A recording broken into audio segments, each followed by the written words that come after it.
اللہ تعالیٰ نے موسیٰ علیہ السلام سے فرمایا موسیٰ میرا ایک دوست وہ جنگل میں مر گیا ہے، جاؤ اس کے جنازے کا انتظام کرو اور اعلان کر دو جو اس کے جنازے میں شریک ہوگا اس کو بھی معاف کر دوں۔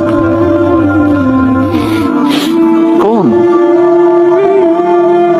زندگی میں سوائے گناہوں کے ہے کچھ نہیں، اور آخر وقت کی منت اور خوشامد پہ کیا فیصلے ہو رہے ہیں۔ لوگوں نے دوڑ لگائی، آگے دیکھا تو وہی نوجوان شرابی، زانی، جواری، بھیڑا۔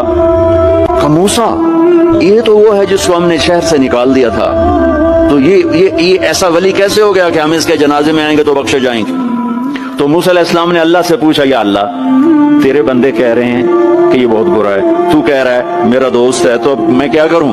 تو اللہ تعالیٰ نے فرمایا موسیٰ یہ سچ کہہ رہے ہیں اور میں بھی ٹھیک کہہ رہا ہوں، یہ ایسا ہی تھا جیسے یہ کہہ رہے ہیں، لیکن جب اس پر موت آئی اس نے دائیں دیکھا، اسے کوئی نظر نہ آیا، اس نے بائیں دیکھا، اسے کوئی نظر نہ آیا، اس نے پھر میری طرف دیکھا۔